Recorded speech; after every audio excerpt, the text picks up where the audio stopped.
একটা সুয়ের ছিদ্রি দিয়ে উট প্রবেশ করা যেমন অসম্ভব, আমার কোরআনকে যারা অস্বীকার করেছে তারা জান্নাতে যাওয়া তেমনই অসম্ভব। উপরন্তু দুইটি জায়গা থেকে এমন অভিযোগ দাঁড় হবে, যাদের ব্যক্তি জীবন, পারিবারিক জীবন, সামাজিক জীবন, রাজনৈতিক জীবন, অর্থনৈতিক জীবন, আন্তর্জাতিক জীবন, তাদের স্লোগান, তাদের চিন্তা, তাদের লেখনী, তাদের বক্তব্য, তাদের উচ্চারণ, তাদের ধ্যান ধারণ আল্লাহর কোরআন অনুযায়ী হয়নি, সেই ব্যক্তির অবস্থা কি হবে? আল্লাহ তাআলা কোরআনের মধ্যে স্পষ্ট করে দুইটা কথা বলেছেন। একটি আমি কোরআন থেকে নিচ্ছি। আল্লাহ তাআলা বলছেন সূরা ফুরকানের 30 নম্বর আয়াতে, ওই ব্যক্তি জান্নাতে যাবে তো নাই না, বরং সে অভিযুক্ত হয়ে যাবে। শুধুমাত্র আমার না, বরং নবীও তার বিরুদ্ধে অভিযোগ দাঁড় করে দিবে। وقال الرسول يا ربي إن قوم اتخذوا هذا القرآن مهجورا। আল্লাহর নবী আল্লাহ তাআলার কাছে এই ব্যক্তি প্রসঙ্গে অভিযোগ দাঁড় করিয়ে বলবেন, রব্বুল আলামিন, এই হলো সেই মানুষ, এই আমার নামধারী উম্মত, যে দুনিয়ায় তোমার কোরআনটা পড়ে নাই, কোরআন বোঝে নাই, কোরআনের আহ্বান করে নাই, কোরআনের আহ্বানে বরং বিরোধিতা করেছে, তোমার কোরআনের দাওয়াত দিলে তা প্রত্যাখ্যান করেছে। আজকেই ও নামধারী উম্মতের বিরুদ্ধে তোমার কাছে আমি মামলা দায়ের করে দিলাম। নবী মামলা করবে, কান খাড়া করে শুনুন। আপনার জীবনকে চেঞ্জ করার এটাই সময়, জীবনকে লাগাবার এটাই সময়। যদি আপনি জান্নাতি হতে চান, নবী মামলা করবে আর আপনি জান্নাতে যাবেন, এই চিন্তা আপনার মাথার ভিতর আছে নাকি? এবার নবী শুধু মামলা করবেন না, আল্লাহ রাব্বুল আলামিন তার হাবিবের মাধ্যমে আমাদেরকে বলে দিলেন, এই কোরআনও তার বিরুদ্ধে মামলা করবে। ইয়াকুলুল কোরআনু ইয়া রাব্বাল আলামিন ইন্না আবদাকা হাদা ইত্তাখাযানি মাহজুরা ফাকদি বাইনি ওয়া বাইনাহু। আল্লাহ তাআলা, এই হলো তোমার নামধারী সেই বান্দা, তুমি আইন দিয়েছো, সেই আইন মানে নাই, তুমি বক্তব্য দিয়েছো, তা পড়ে নাই, ধরে নাই, আমল করে নাই, তুমি যেই বিধিবিধান দিয়েছো তা প্রত্যাখ্যাত হয়েছে তোমার এই বান্দাটির দ্বারা। আমি সেই কোরআন, আল্লাহ তাআলা আজকে তোমার কাছে এই বান্দার বিরুদ্ধে আমি মামলা দায়ের করে দিলাম। ফাকদি বাইনি ওয়া বাইনাহু, তার এবং আমার মাঝে আজকে তুমি বিচার ফয়সালা করে দাও। আল্লাহু আকবার। কোরআন মামলা করবে, তাহলে কোরআন তাদেরকে চেনে যারা কোরআনের সাথে বিরোধিতা করে, ঠিক না বলেন? কোরআন তাদেরকে চেনে, কোরআনের পক্ষে যারা কাজ করে। কারণ কোরআন একদিকে সুপারিশ করবে, ইন্না কোরআন আল ফাজরি কানা মাশহুদা, তুমি ফজরে কোরআন পড়ো, কোরআন তোমার জন্য সুপারিশ করবে। নবী আবার বলেছেন, মা মিন শাফিন আফজালু মুনজিলাতান ইনদাল্লাহি ইয়াউমাল কিয়ামাতি মিনাল কোরআন লা নবী ওয়ালা মালাক ওয়ালা গায়র। কোরআনের মতো এত জোরালো সুপারিশ কেউ করবে না কিয়ামতের দিন, না কোনো নবী, না ফেরেশতা, না অন্য কেউ। কারণ কোরআন যার জন্য সুপারিশ করবে, মান জালাহু আমামাহু কাদাহু ইলাল জান্নাহ, তাকে জান্নাতে না পৌঁছানো পর্যন্ত কোরআন তাকে একা ছেড়ে চলে যাবে না। সুবহানাল্লাহ। আপনি কি মনে করেছেন যদি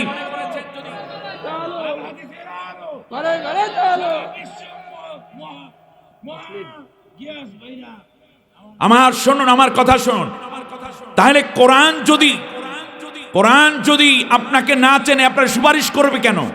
কোরআন যদি না চেনে আপনার বিরুদ্ধে মামলাই বা করবে কেন? এর মানে হচ্ছে কে কোরআনের পক্ষে কাজ করে কোরআন তাকে চেনে, কোরআনের বিপক্ষে কে শত্রুতা করে কোরআন তাকেও চেনে। আপনি কি কোরআনকে মরা মনে করেছেন?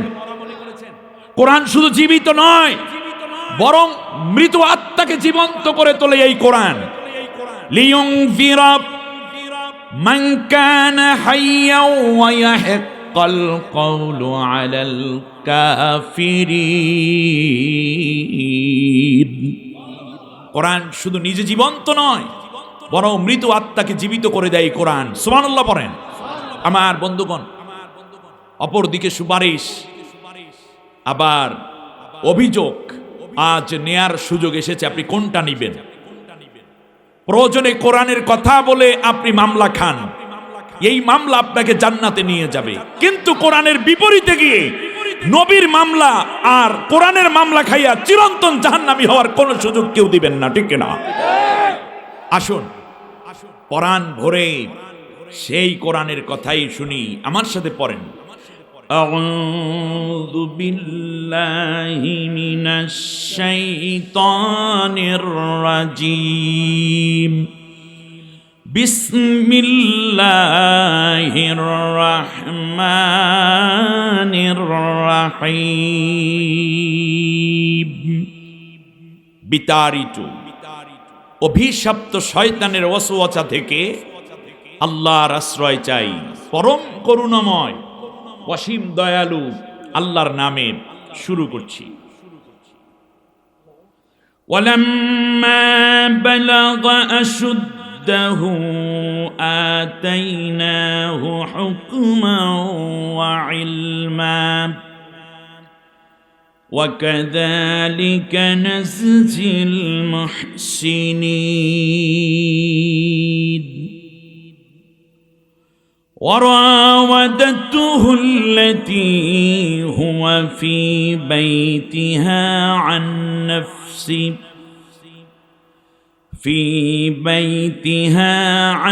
نفسه وغلقت الأبواب وقالت هيت لك قال معاذ الله إنه ربي أحسن مثواي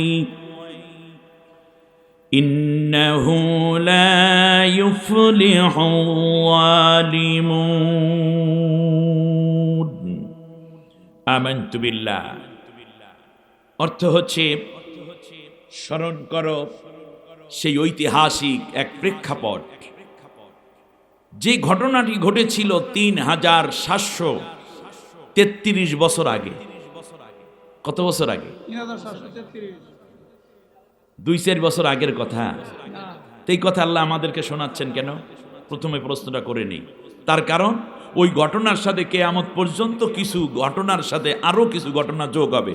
ওইটার সাথে যদি মিশে যায় তখন ইমানদার যা করেছো তুমি তাই কইরো। কথা বুঝে যাচ্ছে কিনা?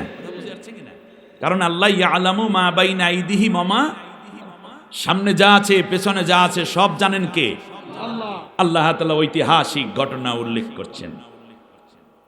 যখন আমার ইউসুফ যৌবনে উপনীত হলো, তার সার্বিক সামর্থ্য এবং শক্তিকে যখন আমি আল্লাহ রূপদান করলাম একটা প্রতিষ্ঠিত শক্তি হিসাবে, সেই মুহূর্তে আমি আল্লাহ তাকে দান করলাম হিকমা এবং ইলম। সুবহানাল্লাহ বলেন। হিকমা মানে রাষ্ট্র ক্ষমতা পরিচালনা করার যোগ্যতা, রাষ্ট্রীয় জ্ঞান তাকে আমি দান করলাম। আর মানবীয় ইলম যেটা সাধারণের জন্য সবসময় প্রয়োজন, সেটাও আমি তাকে দান করলাম। সুবহানাল্লাহ বলেন। ওয়াকাযালিকা নাজজিল মুহসিনিন, এমনি করেই আমি নেককারদেরকে পুরস্কৃত করে থাকি, অনুদান দিয়ে থাকি। যৌবনে যখন ভরপুর আমার ইউসুফ, তখনই নজর পড়ল এক মহিলা। সে তাকে একাকিনী সে জায়গায় তাকে ডেকে নিয়ে গেল। মহিলা যেখানে, সেই জায়গায় নিয়ে গেল আমার ইউসুফকে।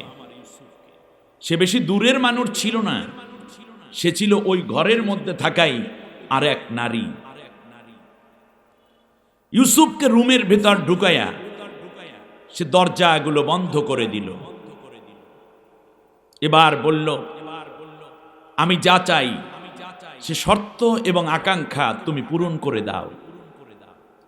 ইউসুফ আলাইহিস সালাম দেখলেন অনৈতিক প্রস্তাব, মেনে নেওয়া যায় না এমন সব কথা উচ্চারণ করছে এই নারী, কেবলমাত্র তার স্বার্থ চরিতার্থ করার জন্য।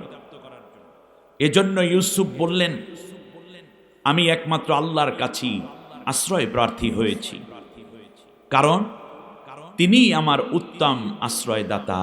সুবহানাল্লাহ।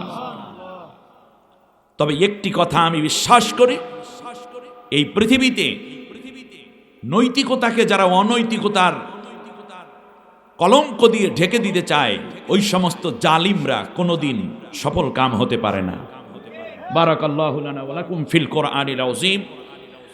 আল্লাহুম্মা ইগফির লানা ওয়া লিওয়ালিদাইনা ওয়া লিজামিল মুমিনিনা ওয়াল মুমিনাত ইয়াওমা ইয়াকুমুল হিসাব। ইতিমধ্যে অনেকেই বুঝে ফেলেছেন সূরার নাম সূরা ইউসুফ। মক্কায় অবতীর্ণ এই সূরাটিতে 111টি আয়াত আছে, 12টি আছে রুকু। আমি আপনাদের উদ্দেশ্যে 22 এবং 23 এই দুটি আয়াত তিলাওয়াত করে তার সরল অনুবাদ করার চেষ্টা করেছি। আল্লাহ তৌফিক দিলে এর উপরে কিছু কথা আমি বলতে থাকবো, যতক্ষণ না আমাদের ডক্টর আবুল কালাম আজাদ সাহেব আপনাদের মাঝে না আসেন। উনি আসা মানে আমি আস্তে করে নেমে যাওয়া, অথবা কিছুক্ষণ তার আলোচনা শোনা। আল্লাহ যেন আমাদের সবাইকে এই কথাগুলো ভালোভাবে অল্প সময় গুছিয়ে বাস্তবতাকে উপলব্ধি করার তৌফিক দেন। আমরা সবাই বলি আমিন।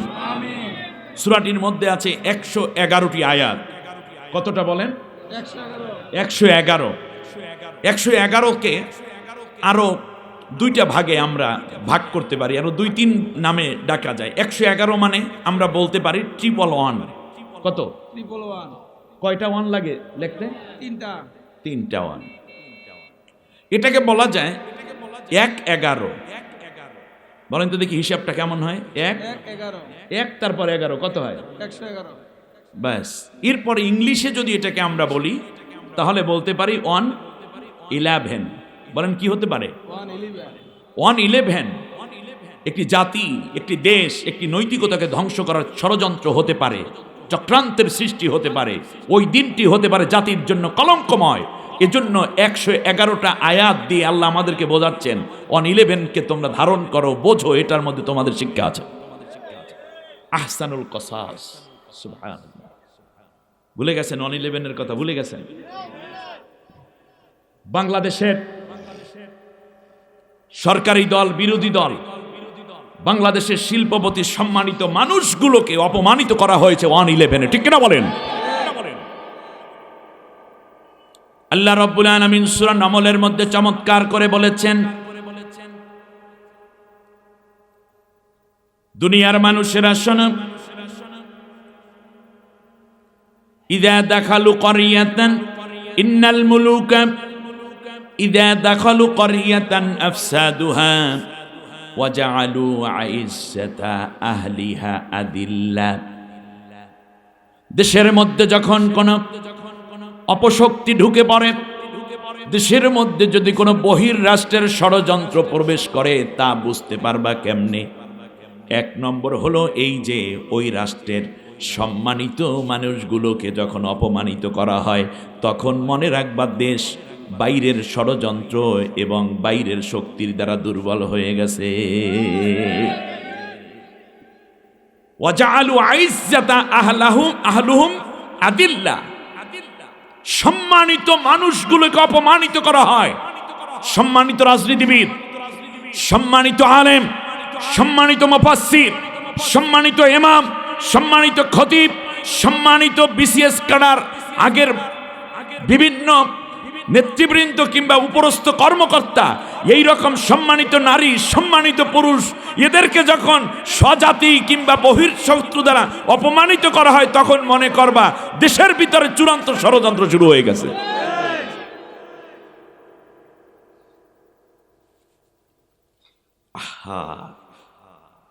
যেই রশি পরার কথা ছিল চোরের কোমরের মধ্যে,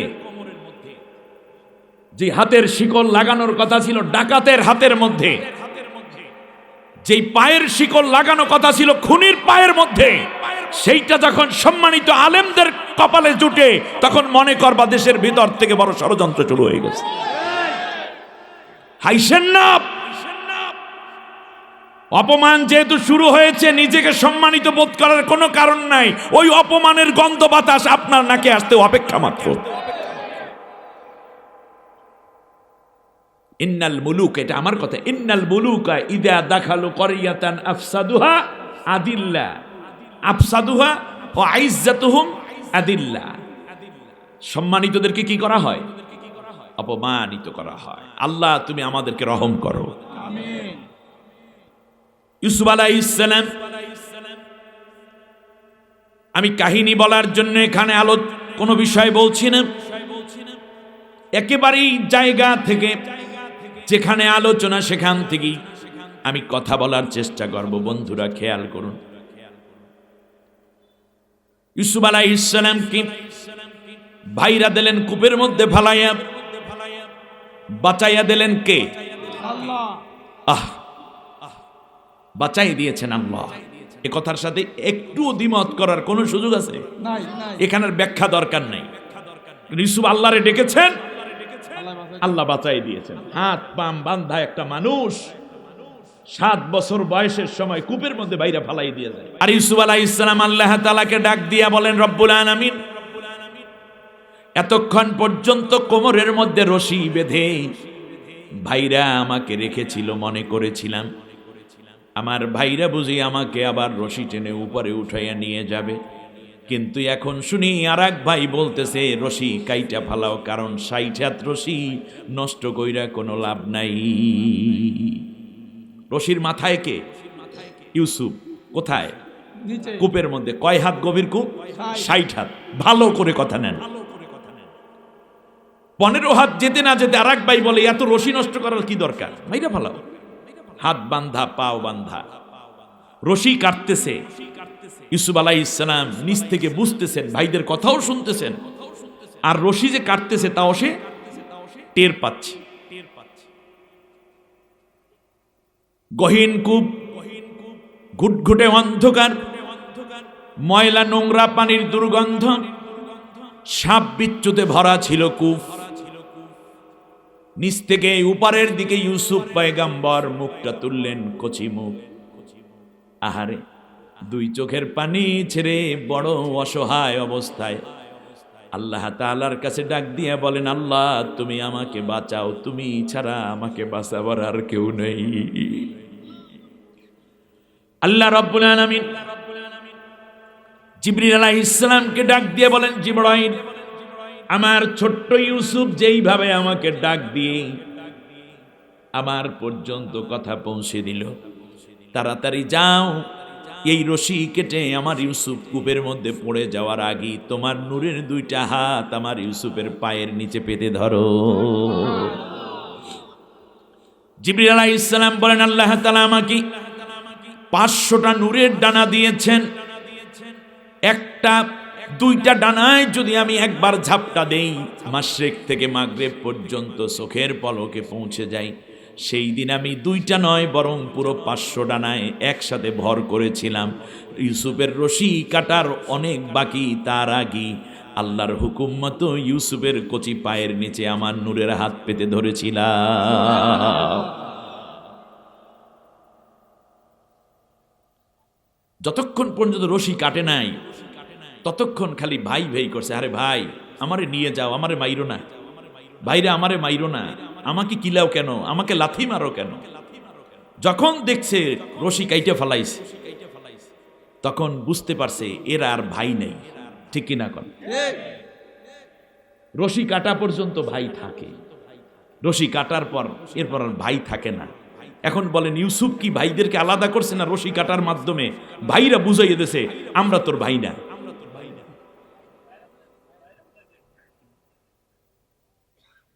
রশি যেহেতু কাটা হয়ে গেছে, ভাই না, এটা ইউসুফের বুঝ হয়েছে। এটা কি ইউসুফের দোষে না ভাইদের দোষে? এই ভাইদের কি আল্লাহ তাআলা একদিন ওই মাজলুম ইউসুফের সামনে দাঁড় করিয়ে দিয়েছিলেন কিনা? মাথা নত করাই আনুগত্যের মস্তক স্বীকার করাতে বাধ্য করেছিলেন কিনা? ইউসুফ তাওয়াক্কুল করেছেন কার উপরে? আল্লাহ তাআলার উপরে। ভাইরা ডিনাই করেছে, সেই ভাইরাই আবার ভাই হিসাবে যায় নাই, গিয়েছিল ভিক্ষুক হিসাবে কিছু হাদিয়া আনার জন্য। এরপরে ভাই পরিচয় দিয়ে ইউসুফ আবার গেথে নিয়েছে। এরপর মাথা মস্তক অবনত করাইয়া আনুগত্যের মস্তক যিনি স্বীকার করাইয়া ছাড়তে পারেন তার নাম আল্লাহ। ওই আল্লাহ এখনো আছে। যারা রশি কেটেছে সময়ের ব্যবধানে তারাই আবার ওই মাজলুম ভাইদের কাছে আসবে আসবে আসবে। আপনার কাছে ভালো লাগুক আর না লাগুক, বিষয়টি এরকমই। কারণ আজকে পৃথিবী জুড়ে যারা অত্যাচার করছে তারাও একসময় মার খাইছিল, আজকে আবার তারা জুলুম করছে। সময়ের ব্যবধানে আল্লাহ রাব্বুল আলামিন এটা করেন, এটাই আল্লাহর কাজ, এটাই আল্লাহর কাজ। আল্লাহ রাব্বুল আলামিন তার ওয়াদাটা এভাবেই করেছেন, অনুরিদু আন্নামুন্না আলাল্লাযীনা ইসতুদঈফু ফিল আরদি ওয়া নাজআলাহুম আইম্মাতাও ওয়া নাজআলাহুমুল ওয়ারিসিন ونمكن لهم في الأرض ونري فرعون وهامان وجنودهما منهم ما كانوا يحذرون سبحان الله এই ওয়াদা কার? সূরা কসাসের 4 নম্বর আয়াত। আপনি কি চিন্তা করতে পারেন? আল্লাহ রাব্বুল আলামিন বলেন, আমার একটা সিদ্ধান্ত আছে, অনুরিদু আন্নামুন্না আলাল্লাযীনা ইসতুদঈফু ফিল আরদ। কোরআনের কথা বলতে গিয়ে, ইসলাম অনুযায়ী চলতে গিয়ে, সত্য পথে পা বাড়াতে গিয়ে যারা নির্যাতিত হলো, নিপীড়িত হলো, মিথ্যা মামলা খাইলো, ঘর বাড়ি ছাড়া হলো, সন্তান হারাইলো, সন্তান তার বাবাকে হারালো, স্ত্রী তার স্বামীকে হারালো, জেল জুলুমের শিকার হলো, আমি আল্লাহ রাব্বুল আলামিন সিদ্ধান্ত নিয়েছি। সিদ্ধান্ত কার? আন্নামুন্না আলাল্লাযীনা ইসতুদঈফু ফিল আরদি, যারা জমিনের বুকে নিপীড়িত নির্যাতিত হলো, ওই নির্যাতিতদের উপরে আমি আল্লাহ রাব্বুল আলামিন আমার দয়া ঢেলে দেব। সুবহানাল্লাহ, আমার দয়া দেব। ওয়া নাজআলাহুম আইম্মাতান, আর ওই গ্রুপটাকেই আমি আল্লাহ তাআলা নেতৃত্বের চাবিকাঠি উঠাইয়া দেব। সুবহানাল্লাহ। ওয়ানাজআলাহুমুল ওয়ারিসিন, আর রাষ্ট্রের পূর্ণ দায় দায়িত্ব ওই গ্রুপের হাতে আমি আল্লাহ অর্পণ করে দেব। এটা কি আমার সিদ্ধান্ত? জনগণের সিদ্ধান্ত? আমেরিকার সিদ্ধান্ত? সিদ্ধান্ত কার? জোরে বলেন কার? কি সত্য হইতে পারে, নাও হতে পারে নাকি? অনুমাক্কিনা লাহুম ফিল আরদি, জমিনের বুকেই দুর্বল দলটাকে আমি আল্লাহ শক্তিশালী করে দেব। সুবহানাল্লাহ বলেন। প্রত্যেকটা জুমা মাতা কালামের সিগা সব দায়িত্ব নিয়েছেন কে? সামনে বাড়ালো পাজার আয়াজ, নতুন পৃথিবী গড়তে, জানা তো আছে তাদের সবার কত যে হবে লড়তে, ঠিক না? জীবনের সব পিছু টানতাই হেরে যায় বারে বারে, দুঃখ কি আর তাদের থাকতে পারে? আল্লাহকে যারা বেসেছে ভালো, দুঃখ কি আর তাদের থাকতে পারে? সুতরাং ফালা খাউফুন আলাইহিম ওয়ালা হুম ইয়াহজানুন। কূপের মধ্যে 3 দিন 3 রাত পর্যন্ত আল্লাহ তাআলা জান্নাতের খানা খাওয়ালেন। কাকে? ঈসা আলাইহিস সালাম। বাহ, চমৎকার শ্রোতা গো। এরপরে আল্লাহ তাআলা মালিক মিশরের হাত ধরে মিশরের বাজারে তুললেন ইউসুফকে। এত সুন্দর চেহারা দেখে সবাই নিতে চায়, ইউসুফ পয়গাম্বরকে ক্রয় করে তার ঘরে নিতে চায়। হযরত ইউসুফ আলাইহিস সালাম এত সুন্দর ছিলেন, মেরাজের রাতে আল্লাহর নবী যখন ইউসুফ পয়গাম্বরকে পেলেন, চতুর্থ আসমানের মধ্যে আল্লাহর নবীর পাশে জিবরিল দাঁড়ানো। ইউসুফ আলাইহিস সালাম একটা রেশমি চাদর পরা, চাদরের 2 পাশে সোনালী পেয়ের আঁকা, সোনালী পায়ের রেখা আঁকা। ইউসুফ একদিকে চাদরটা টানে আর একদিকে নবীর দিকে দৌড়ায়। কাছাকাছি আসলেন, আগে জিব্রিলকে আল্লাহর নবী জিজ্ঞেস করলেন, জিবরাইল কে আসতেছে এত সুন্দর আমার দিকে দৌড়াইয়া? বলে, নবীকে আপনি চিনেন না? আল্লাহর রসুল বললেন, আমি কি কোনোদিন আর এই আসমানে আসছিলাম নাকি? এর সাথে কোনোদিন দেখা হয়েছে নাকি? বললো না। বললো, ইয়া রাসূল আল্লাহ, ইনি হচ্ছেন ইউসুফ ইবনে ইয়াকুব ইবনে ইসাক ইবনে ইব্রাহিম। সুবহানাল্লাহ। আল্লাহ এত সিলসিলা, এত সিলসিলা, নবীর সিলসিলা কোন নবী পায় নাই। সুবহানাল্লাহ। নিজের নবী, বাবা নবী, দাদা নবী, দাদার বাবাও নবী। সুবহানাল্লাহ বলেন।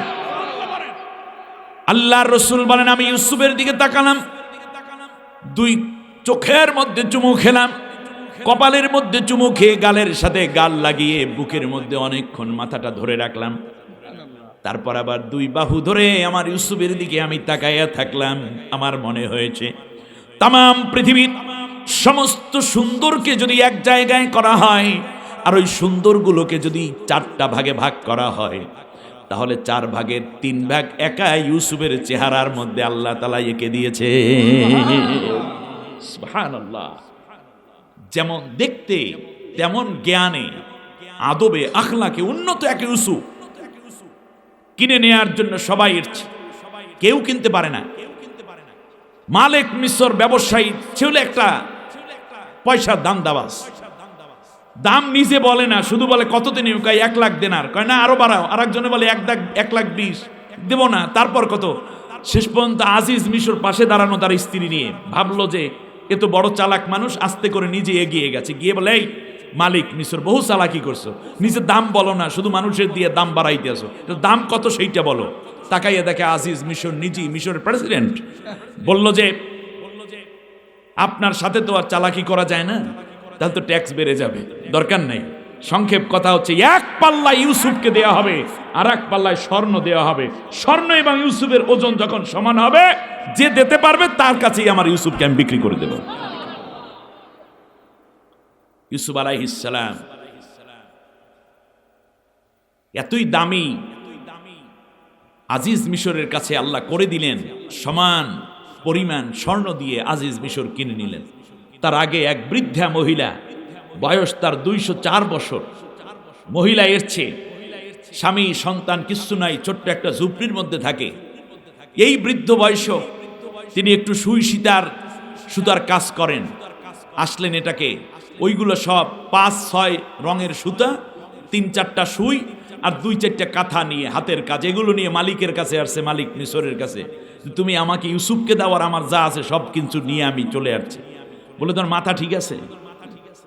2 লাখ দিনার দিয়ে কিনতে পারে না, 2 লাখ স্বর্ণ মুদ্রা দিয়ে, তুমি আর সেটা দিয়ে? বলছে, না আমাকে দিয়ে দাও, খুব যত্ন করবে ইউসুফকে, কোনো চিন্তা নাই। বললো, তুমি আসছো কেন বলো দেখি, ভাবটা কি তোমার? বলল যে, আমি যতটুকু বুঝতে পেরেছি এই ছেলেটা একদিন আল্লাহর নবী হবে। তার চাহনি, তার চেহারা, তার ভঙ্গি, আমি জানি তুমি এই টাকায় দেবা না, কারণ তুমি কিপটা ব্যবসায়ী, তুমি নিজেও রাখবা না এই ছেলেটাকে, যার ভাগ্যে আছে তার বাসায় এসে চলে যাবে।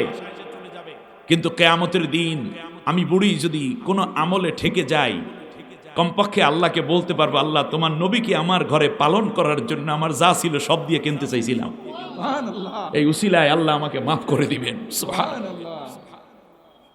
ভালোকে কেনার জন্য নিয়ত করাটাও সওয়াবের কাজ, আর আমরা খারাপকে কেনার জন্য বাজি ধরি। কে কত অন্যায় করতে পারবে একটি রাতে কিংবা দিনে? বিশেষ একটি দিনে আসো, যে যত বেশি অন্যায় জুলুম করতে পারবে, অন্যের অধিকার হনন করতে পারবে, তাকে এই পোস্ট দেব, সেই পোস্ট দেব, এত প্রমোশন দেব, এত টাকা দেব, বিদেশে ফ্ল্যাট বাড়ি করে দেব। অন্যায়ের জন্য বাজি ধরা হয়, অন্যায় প্রতিবাদ কিংবা ন্যায় করার জন্য কোনো আন্দোলন নাই। এ জাতি কিভাবে রক্ষা হবে? এ জাতি কিভাবে সেভ হবে? যে জাতি অন্যায় করাকে নিজের জীবনের ক্রেডিট মনে করে, মিথ্যা কথাকে যেই জাতি নিজের জীবনের সাফল্য মনে করে। কয়দিন আগে বাংলাদেশের এমপি, মন্ত্রী, প্রধানমন্ত্রী, স্পিকার এর সবাই শপথ নিয়েছে। আমি বিশ্বাস করুন খুব সহজ কথা বলি, শপথের মধ্যে অনেক কথা আছে। আমি অমুক গণপ্রজাতন্ত্রী বাংলাদেশ সরকারের অমুক হিসাবে শপথ নিচ্ছি, আমি ওয়াদা করছি সংবিধান অনুযায়ী চলবো, দেশের স্বাধীনতা সার্বভৌমত্ব রক্ষায় সর্বোচ্চ চেষ্টা করব, ইত্যাদি ইত্যাদি বলে। আমি বলছি এই কোনো কথা দরকার নাই, শুধুমাত্র একটি শপথ হোক, আর আগে পরে কোনো কথা বলার দরকার নাই। শুধু বলুক আমি অমুক, এই ওয়াদা করছি আমি আজ থেকে নিয়ে যতদিন ক্ষমতায় আসি ততদিন পর্যন্ত জাতির সামনে আমি একটি মিথ্যা কথা বলবো না। শুধু একটি বিষয় ওয়াদা করেন, মিথ্যা বলবেন না। দেড়শোকে সোনার বাংলা হবে 1 মাসের মধ্যে।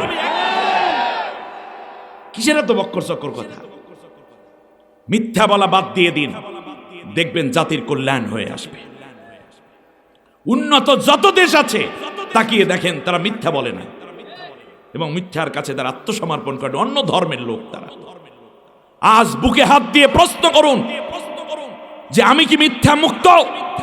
শুধুমাত্র মিথ্যা কথা বাদ দেন, দেখবেন জাতি কত পরিবর্তন হয়ে যায়। আমার দেশের ডিসি, এসপি, টিওনো, র্যাব, গোয়েন্দা, পুলিশ, ওসি, মন্ত্রী, এমপি, মেম্বার, চেয়ারম্যান, দলের সভাপতি, সেক্রেটারি, যে দল করেন না কেন, হিন্দু, মুসলিম, বৌদ্ধ, খ্রিস্টান, নারী, পুরুষ, ছাত্র, ছাত্রী, একটা শপথে বলিয়ান হন যে কোনোদিন আর মিথ্যে বলবো না। দেড়শোকে বাংলাদেশ ঘুরে দাঁড়াতে সময় লাগবে সর্বোচ্চ 1 বছর। বলেন সত্যি করে মিথ্যা বলবো না। ইউসুফ আলাইহিস সালাম চলে গেলেন আজিজ মিশরের ঘরে। ইউসুফ আলাইহিস সালামের বয়স তখন 7 থেকে 8 বছর। কত বছর? আস্তে আস্তে করে ইউসুফ বড় হন। মিশর সম্বন্ধে তিনি ভালোই বুঝলেন।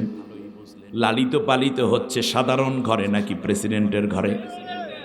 বাদশার ঘরে লালিত পালিত হন। রাজকীয় জ্ঞান তার মাথার ভেতরে ঘুরঘুর করে। কিভাবে সেনাবাহিনী চালাতে হয়, কিভাবে বিমান বাহিনী, নৌবাহিনীকে নিয়ন্ত্রণ করতে হয়, কিভাবে আন্তর্জাতিক সম্পর্ক গড়তে হয়, কিভাবে বিচার ফয়সালা করতে হয়, সব বিষয়গুলো ইউসুফ আলাইহিস সালামের নখদর্পণে চলে আসলো। আল্লাহ রব্বুল আলামিন বললেন, এখনো পর্যন্ত আমি আল্লাহ তাআলা তাকে সার্টিফিকেট দিলাম না। তবে যখন ফালাম্মা বালাগা আশুদ্দা আতাইনাহু হুকমান ওয়া ইলমা, যখন তার যৌবনে উপনীত হলো, আমি আল্লাহ তাআলা তাকে দান করলাম রাষ্ট্র পরিচালনার জ্ঞান, যাকে বলে হুকমা। সুবহানাল্লাহ বলেন। আল্লাহ তাআলা সুলাইমান পয়গাম্বরের ব্যাপারে বলেছেন, ফালাম্মা বালাগা আশুদ্দা আতাইনাহু হুকমা ওয়া ইলমা। হযরতে মুসা আলাইহিস সালাম প্রসঙ্গে বলেছেন, ফালাম্মা বালাগা আশুদ্দা আতাইনাহু হুকমা ওয়া ইলমা। হযরতে ইউসুফ প্রসঙ্গেও বলেছেন, এই হুকমা মানে রাষ্ট্রীয় জ্ঞান। সুবহানাল্লাহ বলেন।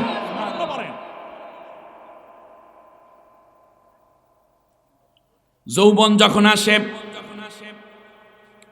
তখন মানুষের নজর পড়ে তার দিকে, ঠিক কিনা বলেন? ব্যক্তি জীবনে যখন যৌবন আসে তখন নজর পড়ে এই যৌবন, এই সৌন্দর্য, এই আকর্ষণীয় চেহারাটা নষ্ট করার জন্য সবচেয়ে বড় দুশ্মন হিসাবে, শত্রু হিসাবে, কিংবা সবচেয়ে ক্ষতিকারক হিসাবে একজন যুবকের সামনে কে আসতে পারে?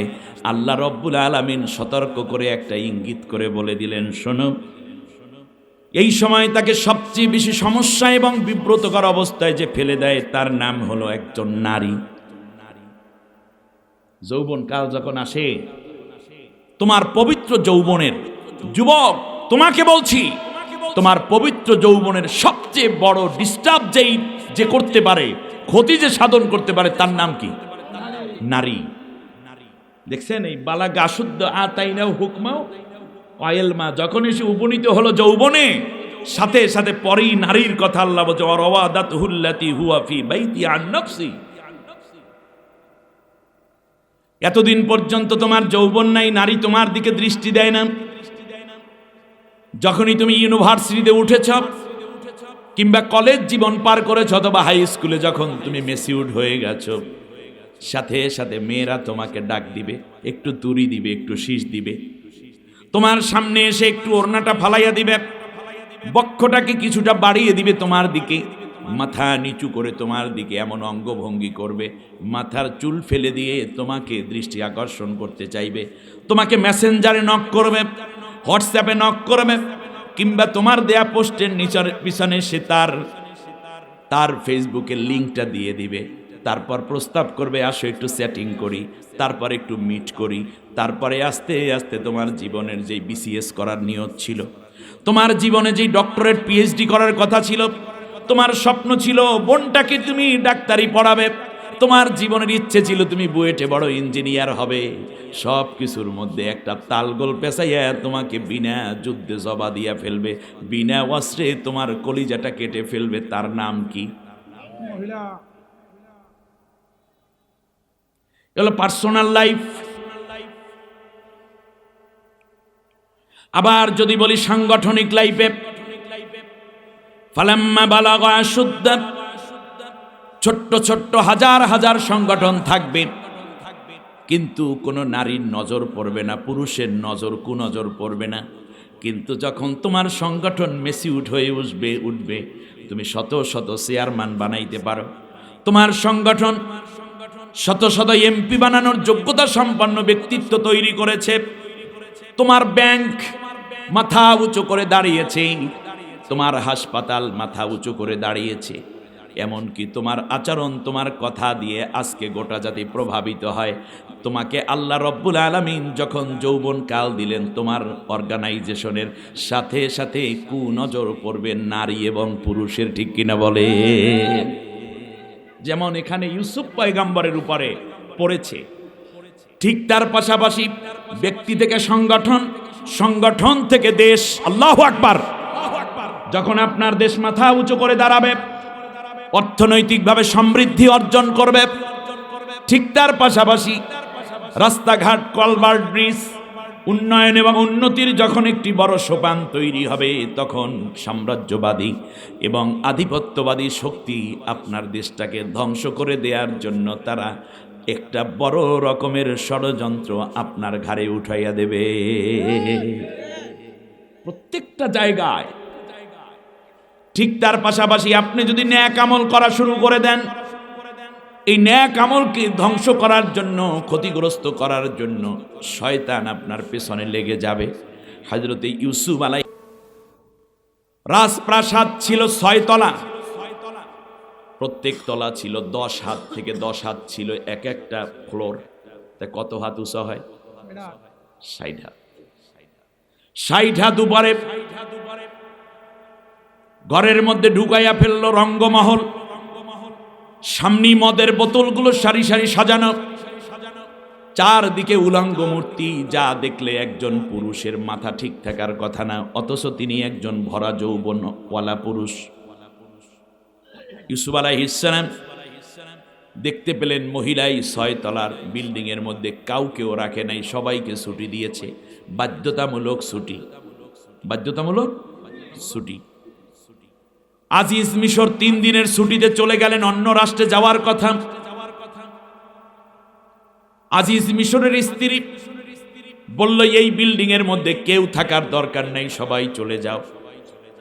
এই পৃথিবীতে দেখবেন এমনও রাষ্ট্র প্রধান আছে যারা নিজের স্বার্থ চরিতার্থ করার জন্য তার কাজে বাধা দিতে পারে, এই ধরনের লোকদেরকে বাধ্যতামূলক ছুটিতে পাঠাইয়া দেয়, ঠিক কিনা? আকামের রাস্তা খোলস করার জন্য এরকম পন্থা সেই সময় আজিজ মিশরের বউ নিয়েছিল। দরজা বন্ধ করে দিল, গ্রাউন্ড ফ্লোর থেকে নিয়ে টপ লেভেল পর্যন্ত দরজা বন্ধ। মহিলা এবার বলতেছে, শোনো, আমি যা চাই তুমি তাই করো ইউসুফ। ইউসুফ পয়গম্বর যেহেতু বোঝার বয়স হয়ে গেছে, তার বুঝতে বাকি নাই মহিলা কি চায়। কথা বলেন, বুঝতে বাকি আছে? চারদিকে কেউ নাই, একা ইউসুফ আর মহিলা। আস্তে আস্তে করে নিজের কাপড়, মাথার কাপড় ফেলে দিল, চুলগুলো কি ইউসুফের সামনে নাড়াচাড়া করছে। তার কারণ তিনি তো যেন তেন কোনো মহিলা না, মিশরের প্রেসিডেন্টের বউ, বয়স যাই হোক না কেন, বোঝার কোনো কায়দা নাই। আর আজিজ মিশর ছিলেন একজন নং পুরুষ। এখনো মহিলার কোনো বাচ্চা টাচ্চা নাই। আর এই রকম রাজকীয় পরিবেশে যখন থাকে কোনো বস্তুবাদীদের ঘরে থাকে, তাদের চেহারা দিন দিন মনে হয় বয়স বাড়ে না কমে? কমে। বয়স বাড়ে, বাইরের মানুষ মনে করে কমতেছে। বয়স হয়ে যাচ্ছে 30, 35, 70, 80, 90, কিন্তু সামনে আসতে টেলিভিশন সামনে মনে হয় যেন মাত্র মঙ্গল গ্রহ থেকে নাজিলেছে। 18, 20, 25-এর বেশি বলাই যাবে না। রাষ্ট্র ক্ষমতার এই রস যারা একবার চোষা দিয়েছে, কিসের জীবন, কিসের যৌবন, কিসের ঘর, কিসের বাড়ি, কিসে মানুষের মূল্যবোধ, কিসের নৈতিকতা, সব বাদ দিয়ে তুই ওই চেয়ারটাই হয়ে যায় আসল কথা। চুল ফেলে দিল পরপুরুষের সামনে, এটা অনৈতিকতার প্রথম প্রমাণ। আপনার মেয়ে হাই স্কুল, কলেজ, ইউনিভার্সিটিতে পড়ে, যদি দেখেন মাথার চুল ফেলে রাস্তাঘাটে চলাফেরা শুরু করেছে, ক্যাম্পাসে কিংবা কলেজে যাওয়া আসা করে, অনৈতিক রাষ্ট্রে এসে যে অনৈতিক রাজ্যে পা বাড়িয়েছে তার প্রথম প্রমাণ পাওয়া হয়ে গেছে। আগে, আজ থেকে 5 বছর আগেও স্কুল কলেজের সামনে দিয়ে গেলে দেখতাম যে 95% মেয়ে মাথায় ওড়না দিয়ে চলে, আর এখন 95% মাথার কাপড় খোলা, 5% বুকে কাপড় আছে। স্বামীর সামনে স্ত্রী মাথার কাপড় খুলবে, মাঝে মাঝে তেলের শিশিটা, চিরুনিটা স্বামীর হাতে দিয়ে বলবে, আমার চুলের মধ্যে একটু তেল দিয়ে চিরুনি করে দাও। আহারে, এতে মহাব্বত বাড়বে। আপনি বুইরা হন, বুড়ি হোক আপনার স্ত্রী, কোনো অসুবিধা নাই। একদিন শ্যাম্পু দিবেন, তার পরের দিন স্বামীর হাতে নারিকেল শিশি, প্যারাশুট, এরপর কি আছে, এই রকম যত তেল আছে হাতে দিয়ে বলবেন, আমার চুলটা চিরুনি করে দেন। এতে হার্ট ভালো থাকে, তার কারণ স্বামী স্ত্রীর মহব্বত যত বেশি, হার্ট তত ফ্রি। সুবহানাল্লাহ। আল্লাহ মায়া দয়া দিয়ে আমাদের ফ্যামিলিগুলো ভরপুর করে দাও, বলেন আমিন। শেষকালে একটা কেসি দেবেন হাতে, যে চুলের আগাগুলো একটু কাটতে দাও। এতে পুরুষের জওয়ানি শক্তি বাড়ে, নতুন করে স্ত্রীকে ভালোবাসতে প্রচন্ড ইচ্ছা জাগে। সুবহানাল্লাহ। আর আমার দেশের যুব সমাজ পর নারীর এই চুল দেখতে দেখতে দেখতে দেখতে নিজের জওয়ানির শক্তি শেষ করে ফেলাইছে। খেয়াল করুন, ইউসুফ আলাইহিস সালাম দেখতে পেলেন মহিলার অবস্থা খুব খারাপ, তার কারণ নিজে নষ্টামি করতে চায় আমার সাথে, কিন্তু ইউসুফ আলাইহিস সালাম নষ্ট প্রস্তাবে রাজি না। আল্লাহ রাব্বুল আলামিন বলেন, শোনো, দরজাগুলো বন্ধ করে দিল। মহিলা এবার বুকের কাপড় আস্তে আস্তে করে নামান শুরু করে দিল। ইউসুফ মাথা উঁচু করে না। এমন সময় মহিলা ইউসুফ আলাইহিস সালামের প্রশংসা করা শুরু করলো। পাম দেয়। বলেন কি দেয়? গ্রামে কয় পাম দেয়। কয়, ইউসুফ তোমার চুলগুলো কত সুন্দর, কালো মেঘের মতো, কি সুন্দর হালকা কোকড়ানো তোমার চুল, মনে হয় যেন সমুদ্রের ঢেউ খেলে যাচ্ছে। প্রশস্ত ললাট, কি সুন্দর তোমার চেহারা গো ইউসুফ, মনে হয় যেন ঈগলের ডানার মতো তোমার দুইটা ব্রু, গোলাপের পাপড়ির মতো তোমার ঠোঁট, ডাগর কাজল কালো চোখ, কি সুন্দর শরীরের তোমার ঘেরান। ইউসুফ আলাইহিস সালাম বললেন, পাম দিয়ে কাম নাই। সুবহানাল্লাহ। গান যুবক, তোমাকে এটাই বলবে, তোমার যা মেধা, তুমি আর একটা গান গাও, তাহলে দেখবে তোমার মনে হয় যেন পৃথিবীতে তোমার মতো কণ্ঠ কারো নাই। তোমার হাসি যেন আমার কলিজা কেড়ে নিয়ে গেছে। এই রকম আজে বাজে কথা বলে তোমাকে বিব্রত করতে চায়। যুবক, তুমি শক্ত থাকো, তাহলে তুমি ইউসুফ পয়গম্বরের মতো জান্নাতি হতে পারো। সুবহানাল্লাহ। ইউসুফ পয়গম্বর সব ডিনাই করে এক পর্যায়ে বললেন, এগুলো বাদ দাও। আল্লাহ তাআলা বললেন যে যদি সেই সময় লাউলা আর-রাআ বুরহানা রাব্বিহি, যদি আমি আল্লাহ তাকে যেই জ্ঞান দান করেছিলাম, তাকে যেই প্রমাণ দিয়েছিলাম, দলিল দিয়েছিলাম, এভিডেন্স দিয়েছিলাম, হুজ্জত দিয়েছিলাম, এইটা যদি সে আগে না জানা থাকতো, তাহলে মহিলার কুপ্ররোচনায় পড়ে সে শেষ হয়ে যেত।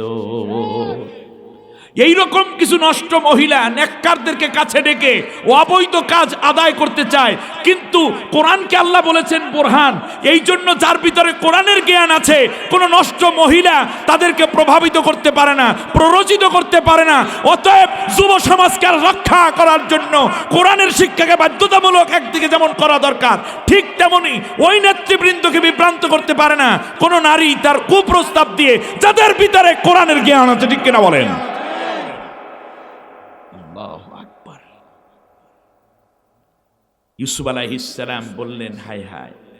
এখন বোরহানটা কি? তাফসীর ইবনে কাসির লিখেছে, বোরহান হচ্ছে ওই যে কূপের মধ্যে ফালাইয়া দিছে, তখন একবার ডাক দিয়া যার দৃষ্টি আকর্ষণ করতে পেরেছেন ইউসুফ, ওইটা তার জন্য ছিল প্রমাণ। এইটা হলো তার বোরহান। তাহলে আল্লাহ তাআলা কূপের মধ্যে ৬০ হাত গভীর নিচে ইউসুফ ডাক দিয়েছে, বাঁচাই দিয়েছেন কে? ওইটা ছিল নিচে অসহায় অবস্থায় পরীক্ষা। আর এখন ৬০ হাত উপরে ইউসুফের দুইটা অ্যাসেট আছে, একটা হলো হুকমা আর একটা এলমা। সুবহানাল্লাহ বলেন, এর চেয়ে বড় অ্যাসেট আর লাগে না। এই দুইটা তার অ্যাসেট আছে। অপরদিকে তার যৌবনে এখন সে ভরপুর। এমন সময় মহিলা এসে ৩টা প্রস্তাব দিয়েছে। একদিকে নিজেকে উজাড় করে দিল, কি চাও ইউসুফ, আমি রেডি, নিজেরটা নিজেই খুলে দিচ্ছে। অপরদিকে বলছে, শোনো ইউসুফ, তুমি যদি আমার মনের আকাঙ্ক্ষা পুরো করো, তোমাকে ১ নম্বর কাজ হচ্ছে আমার স্বামী থাকবে সামনে স্বামী হিসাবে, কিন্তু অন্তর্মহলে তুমিই হবে আমার বেড ফ্রেন্ড। বেড ফ্রেন্ড বুঝেন? বেড ফ্রেন্ড মানে কি? বেড ফ্রেন্ড মানে কি? মানে বিছনার বন্ধু, বিছানার বন্ধু হবে তুমি। দ্বিতীয় হচ্ছে ইউসুফ, আর একটা প্রস্তাব হলো এই যে এই আজিজ মিশর যখন ফিরে আসবে, তখন আমি তাকে, তুমি যদি দীর্ঘদিন পর্যন্ত অপেক্ষা করতে রাজি না থাকো, তাহলে তোমার একটা আশ্বস্ত করছি, এই আজিজ মিশরের এই পৃথিবীতে একান্ত বলতে তো আমি খাবারের মধ্যে বিষ মিশাইয়া আজিজ মিশরকে মেরে ফেলবো। আগামী 1 মাসের মধ্যেই তোমাকে আমি আমার স্বামী বানাইয়া নিয়ে তারপরে এই রাষ্ট্রের প্রধানের দায়িত্ব আমি তোমার হাতে উঠাইয়া দেব। একদিকে পরকীয়ার প্রস্তাব, শুনতেছেন আপনারা? মানে সামনে স্বামী, বাইরে স্বামী, ভিতরে আরেকজনকে দিবে যৌবন, দেহ। এটার কি বলেন আপনারা? পরকীয়া। বাংলাদেশে আজ লক্ষ লক্ষ পরকীয়া চলছে। ইসলামের শরিয়া যদি এই দেশে কায়েম থাকতো, তাহলে বিবাহিত নারী পুরুষ যারা জেনায় লিপ্ত হবে তাদের হুকুম হচ্ছে কোমর পর্যন্ত গারদ, চারপাশ থেকে পাথর মেরে এই কোলাঙ্গিনী এবং কুলাঙ্গার পুরুষ নারী যারা আছে তাদের মাথার মস্তক উড়াই দাও। যদি এরকম 2, 4, 5টা করা হতো, তাহলে বিদেশে যেই স্বামীরা থাকে, দূরে যেই স্বামীরা থাকে, কাছে যেই স্বামীরা দেশের মধ্যে কিন্তু দূরে চাকরি করে, তাদের স্ত্রীদের দিকে চোখ তুলে তাকাবার ন্যূনতম সাহস কেউ পেত না। ঠিক তেমনই কোন স্ত্রীও দুঃসাহস দেখাতো না। আর ধর্ষণ তো দূরের কথা, তারা যদি অবিবাহিত হয় তাহলে 100টা বেত্রাঘাত করো। আয-যানিয়াতু ওয়াজ-যানি ফাজলিদু কুল্লা ওয়াহিদিম মিনহুমা মিআতা জালদা। 100টা বেত্রাঘাত।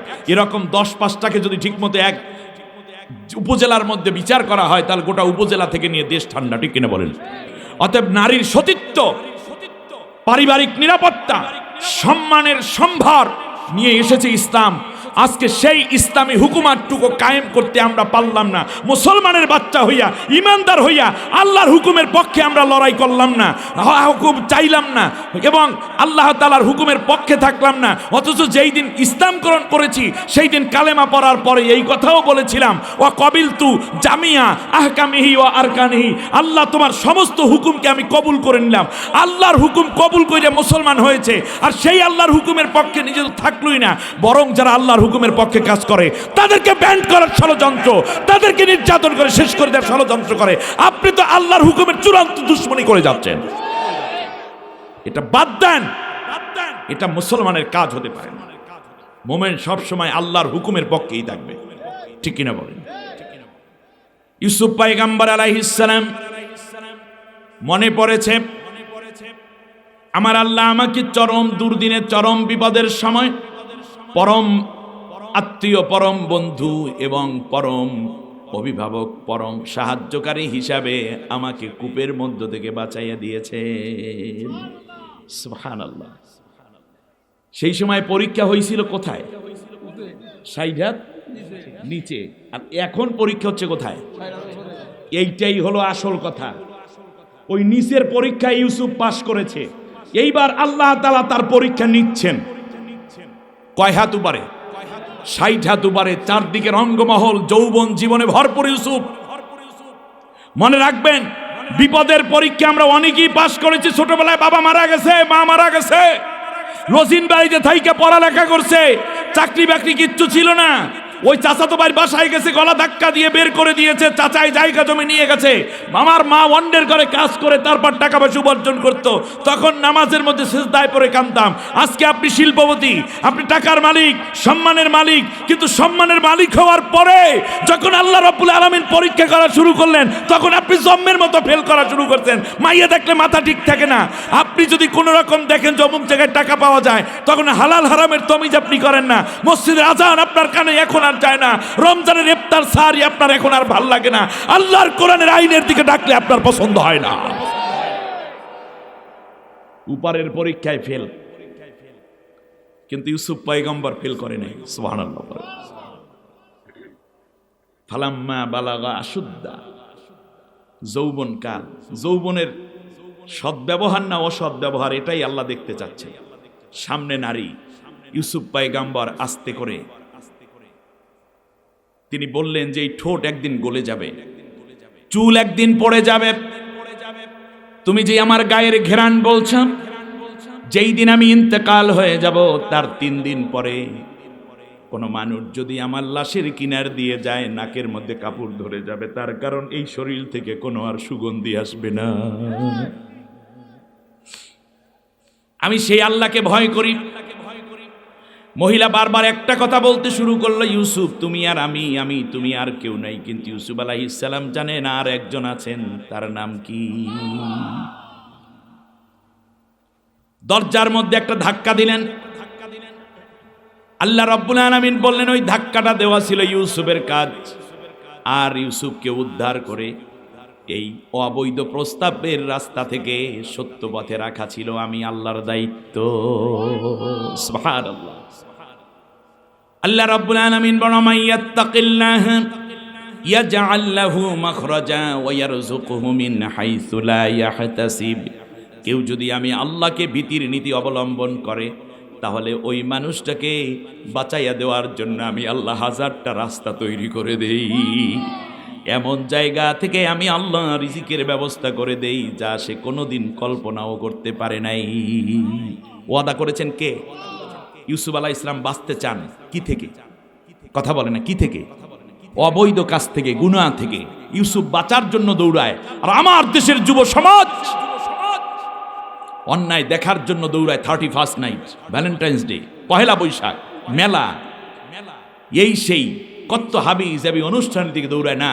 যদি তুমি ইউসুফের মতো নেককার হতে চাও, তাহলে গুনাহ যেখানে সেখান থেকে দৌড়াও।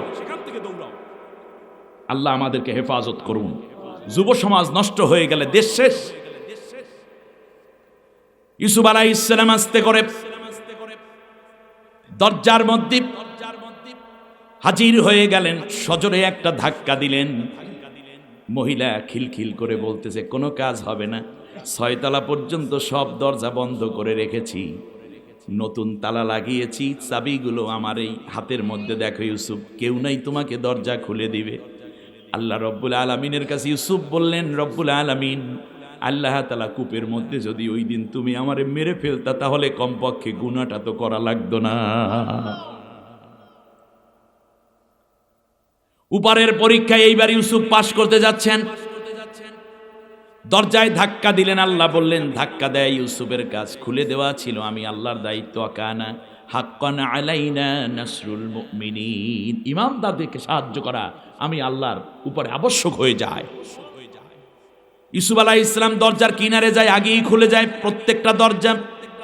3য় ফ্লোর পর্যন্ত যখন নামলেন, ইউসুফ চিন্তা করলেন পেছনে কে আছে একটু দেখি, মহিলা আরও আসতেছে কিনা দেখি। কিন্তু মহিলা এতই বেহায়া, কোনো জায়গায় ইউসুফের ছাড়ে না। ইউসুফ যেই দিকে মহিলাও তাড়া করে সেই দিকে ইউসুফ আলাইহিস সালাম পেছনে তাকালেন, এমন সময় পিছন দিক থেকে মহিলা জামাটা চেপে ধরেছে, এমনভাবে খামসি দিয়া ধরেছে। ইউসুফ চিন্তা করলেন জামা যায় যাক, জীবন যেতে পারে, কিন্তু অবৈধ প্রস্তাবে কোনোদিন রাজি হয়ে গুনার কাজে লিপ্ত হব না। সুবহানাল্লাহ। আতাইনাহু হুকমা ওয়া ইলমা, যৌবন কাল কে দেন? আল্লাহ। জ্ঞান কে দেন? এটা দিতে হবে কাকে?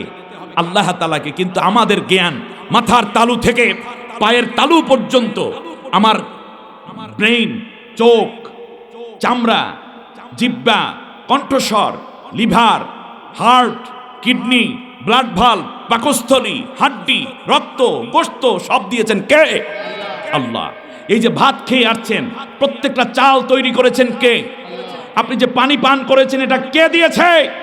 আল্লাহ দিয়েছেন। আপনি রাত্রে ঘুমাবেন, এই ঘুম কার দয়া? আল্লাহর দয়া। এই যে বুক ভরা অক্সিজেন নিচ্ছেন, এটা কার দান? কোন সরকার দিয়েছে? আপনার নেত্রী বানাইছে? আপনার নেতা পানি দিয়েছে? না, সব দিলেন কে? সেই আল্লাহটা খেয়ে খেয়ে বড় হলেন, গাভীর বাটে দুধ, ক্ষেতের ফসল, ধান চাল সব কিছু দিলেন আল্লাহ, ভিতরে বাইরে। অথচ আপনি সেই আল্লাহর আইন, সেই আল্লাহর বিধানের পক্ষে আপনি গলা দিয়ে একটা কথা বলতে পারলেন না। আপনার মতো অকৃতজ্ঞ কোনোদিন জান্নাতি হওয়া সম্ভব নয়। কে বলেছে আপনাকে নেতার কর্মী হতে? আপনি তো আল্লাহর কর্মী হওয়ার কথা। কে বলেছে আপনার অমুক নেতার আদর্শের সৈনিক হতে? আপনি তো মুহাম্মদ রাসূলুল্লাহ আদর্শের সৈনিক হওয়ার কথা ছিল। আমাদের কপালটা আমরা পুড়ে ফেলেছি। ইউসুফ আলাইহিস সালাম পেছনে ফেরাটা ওই সময় বড় সমস্যার কারণ হয়ে গেল। জামাটা শক্ত করে ধরল মহিলা। মুসা হযরত ইউসুফ চিন্তা করলেন জামা যায় যাক, ঈমানটা বাঁচুক। সুবহানাল্লাহ। একেবারে শেষ পর্যন্ত যখন চলে গেল, গ্রাউন্ড ফ্লোরে যাওয়ার পরে তাফসিরে এসেছে ইউসুফ আলাইহিস সালাম প্রথমটায় ধাক্কা দিছে, বাকি সব দরজা জানালার কপাটগুলো আল্লাহর নিজ কুদরত ইউসুফ পৌঁছার আগেই অটো খুলে যেত।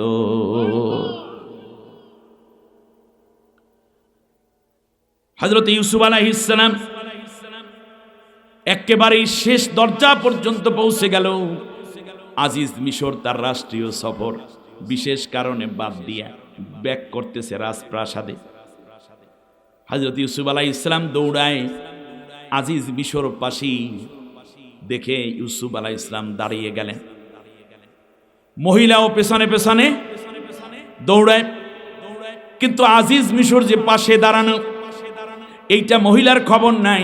ইউসুফ আলাইহিস সালাম একটু দূরে গিয়ে দাঁড়িয়েছে, ব্রেক করে ফেললেন। আর মহিলা আজিজ মিশরের কিনার দিয়ে যায়, সেইটাও তার খেয়াল নাই। তার কারণে এই পৃথিবীতে কোনো নারী যদি চরিত্রহীন অথবা খারাপ কোনো উদ্দেশ্যই তার ব্রেইনের ভিতরে একবার ঢুকে পড়ে, ওইটা শেষ না করা পর্যন্ত নারী জাত এইরকম, সে তার গন্তব্য, তার দৌড় এবং তার চিন্তাকে ব্রেক করতে চায় না। আমি উদাহরণ দিয়ে বলি, মনে করেন যদি ভাবি তার বাবার বাড়ি যাওয়ার জন্য ব্যাগপাতি গুছাইয়া ফেলাইছে, বাচ্চাদেরকে তেল সাবান দিয়ে গোসল করাইয়া সুন্দর করে চিরুনি টিরুনি করে শুধুমাত্র ব্যাগটা হাতে নিয়ে আপনার অপেক্ষা করে, এমন সময় অফিস থেকে এসে যদি বলেন যে না আজকে না, তা কালকে যাইও, এই কথা কইয়া নিজে বেইজ্জতি হবেন না, বলবেন ঠিক আছে এই ভাড়া দিয়ে দিলাম, অটো ডাক দাও, চলে যাও, বেড়াইয়া এসে বেরো। একবার যদি মাথার ভিতরে যেটা ঢোকে, ওটাকে শেষ না করা পর্যন্ত তার ব্রেইন ঠিক হয় না। এ হলো এক শ্রেণীর নারী। আর এই নারীদের বেশিরভাগ জন্ম হয় রাজনৈতিক পরিবারে, যেমনটা হয়েছে আজিজ মিশরের বউ ক্লিওপেট্রা। এমনি করে করে এক একটা জায়গায় এক একটা ধরন তৈরি হয়। আল্লাহ রাব্বুল আলামিন বললেন, শোনো, ইউসুফ আলাইহিস সালাম তো ওই দাঁড়ানো, আজিজ মিশরের বউ এই কাপড় চুপড় আছে নাই মোটামুটি। আজিজ মিশরের মাথার মধ্যে ছিল একটা রুমাল, তাড়াতাড়ি করে রুমালটা হাতের মধ্যে দিয়ে বলল এইটা তুমি পড়ো আগে। এই ফাঁকে মহিলা তাড়াতাড়ি করে একটা নালিশ করে ফেললো, একটা মামলা করে ফেললো।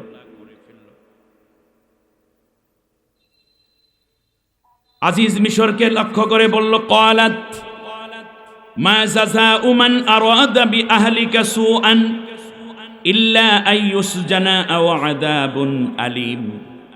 ও আজিজ মিশর, খেয়াল করেন কথাটার ধরনটা দেখেন, আজিজ মিশর, কি শাস্তি হতে পারে বলো? যেই ছেলেটাকে ঘরের মধ্যে লালন পালন করলাম আমরা, আজকে সে যৌবনকালে উপনীত হওয়ার পরে তোমারই স্ত্রীকে সে ধর্ষণ করতে চায়, সে তার সতীত্ব নষ্ট করতে চায়। যে এই কাজটা করতে চায়, বলো দেখি তার কি ধরনের শাস্তি হওয়া উচিত? মামলা করছে কে? কথা কয় না। ধরেন মহিলা, মামলা করছে কে? মহিলা। এবং কি শাস্তি হওয়া উচিত আপনি দেখেন, যেই আকামটা করতে চাইলো মহিলা, সেই আকামের পুরা দোষ এবং অভিযোগ চাপাইয়া দিল নির্দোষ ইউসুফের মাথায়। আস্তাগফিরুল্লাহ। কি এক আজীব মহিলা নীতি! দোষটা করলো সে, মামলা খাইলো। বেশ ভালো কথা। তাহলে হাকিমের কাছে মামলা দেওয়ার পরে কি করা উচিত? অপেক্ষা করা উচিত না, দেখি হাকিম কি রায় দেয়। কিন্তু মহিলা এই ভাগে বলেই ফেলছে যে আইয়ুস জানা, তাকে আমৃত্যু কারাদণ্ড দিয়ে দাও, জেলের মধ্যে ঢুকাও, আও আদাবুন আলিম, অথবা জনমের মতো কঠিন শাস্তি দিয়ে দাও। আচ্ছা, তাহলে যদি আদালতের কাছে, হাকিমের কাছে যদি মামলাই করে, তার সাথে সাথে মহিলার তো বলা উচিত নয় যে তুমি কি কি শাস্তি দেবা, কি কি শাস্তি দাও। এর দ্বারা বোঝা যায় সে আদালতের উপরে, হাকিমের উপরেও একটা অবৈধ হস্তক্ষেপ তার বাড়াইয়া দিয়েছে। ঠিক কিনা বলেন? আপনার মনে হয় বুঝতে কষ্ট হচ্ছে।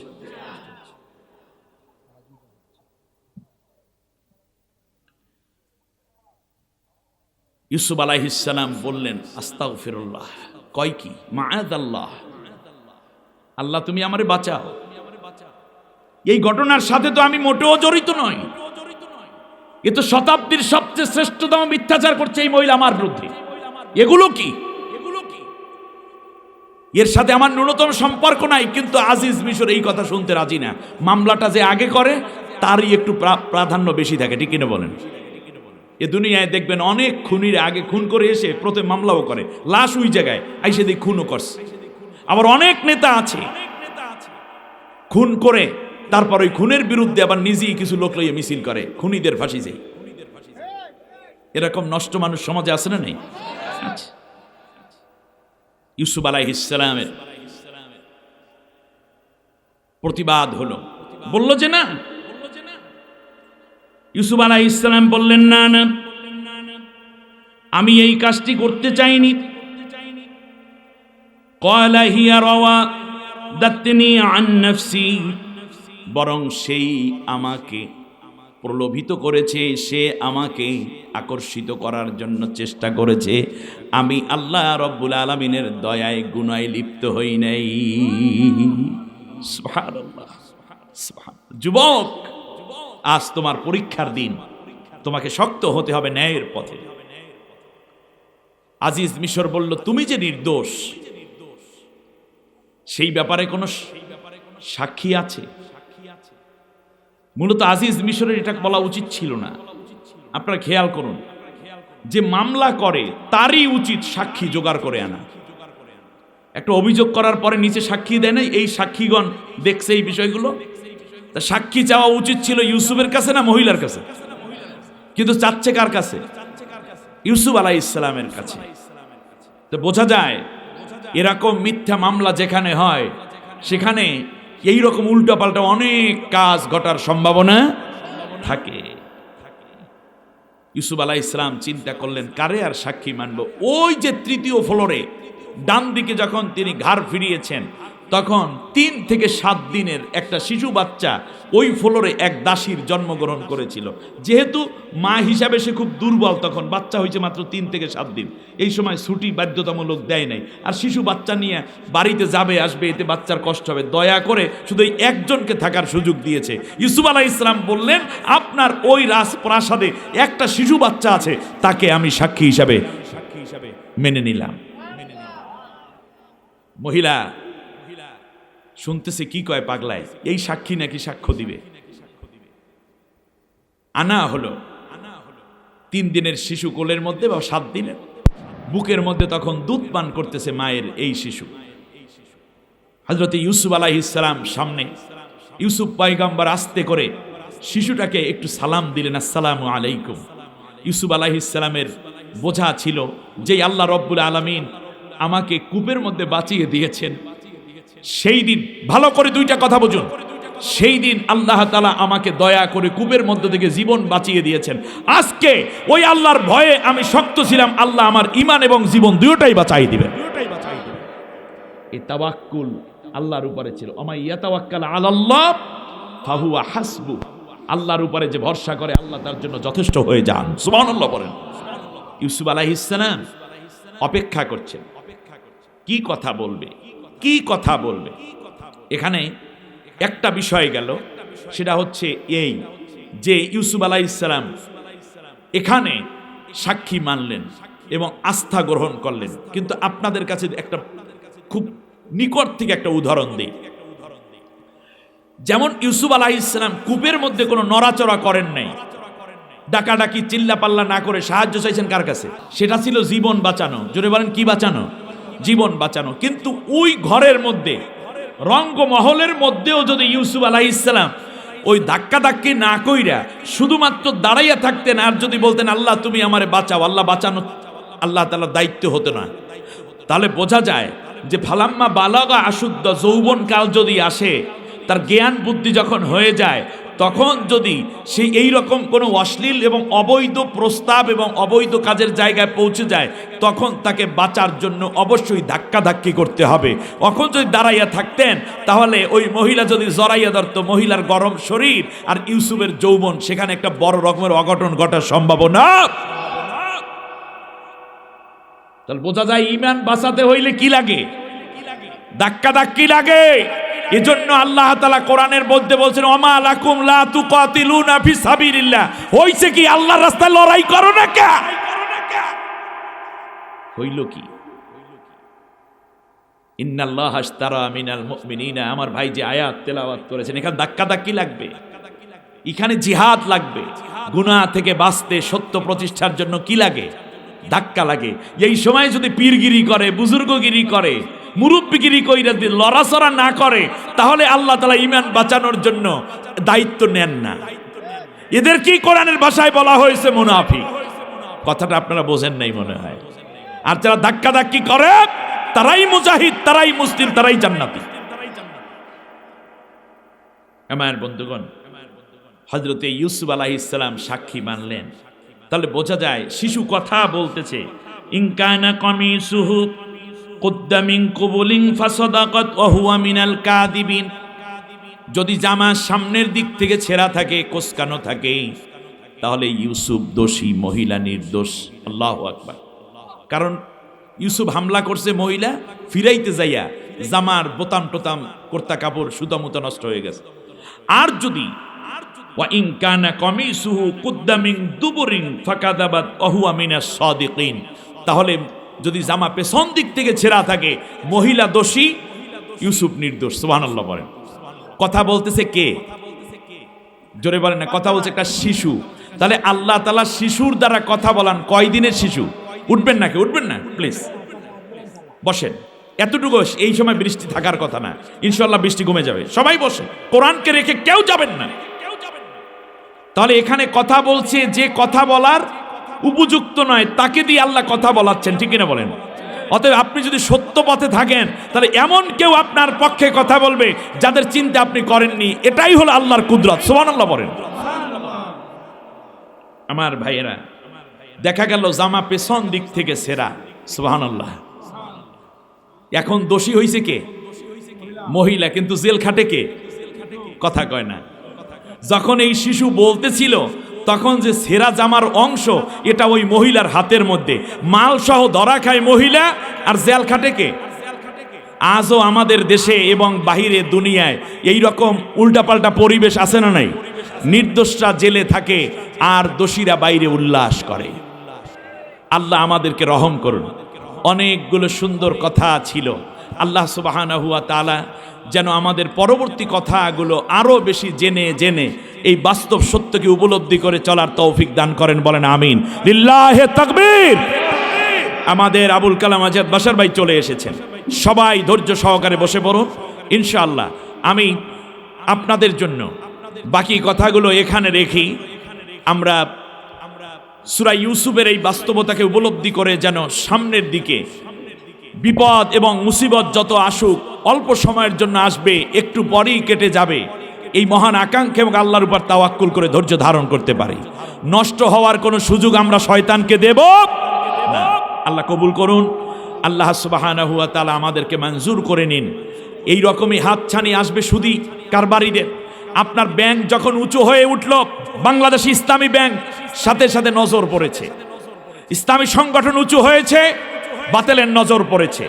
ইসলামী নেতৃত্বের উঁচু হয়েছে, নষ্টদের নজর পড়েছে। তাই বলে কি নষ্ট হওয়া যাবে? আল্লাহ সুবহানাহু ওয়া তাআলা আমাদের কবুল করুন। ইসলামী ব্যাংক এবং ইসলামী অর্থনীতির সাথে আমরা সম্পৃক্ত থাকব এবং শুধু ব্যাংকের সাথে কষ্ট হলেও সম্পর্ক করতে যাব না। অন্যায়কে প্রশ্রয় দেব না, ন্যায়ের পথে থাকব। আল্লাহ সুবহানাহু ওয়া তাআলা আমাদেরকে কবুল করুন। আমিন। আসসালামু আলাইকুম ওয়া রাহমাতুল্লাহ। আলহামদুলিল্লাহ।